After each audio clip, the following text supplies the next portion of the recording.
Я, конечно, храплю, но храплю по-женски.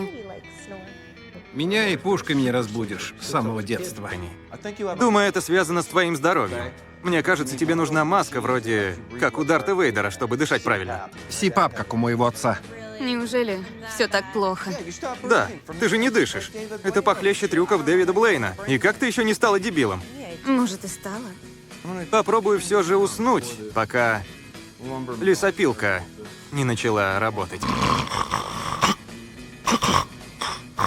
Я выгляжу сексуально?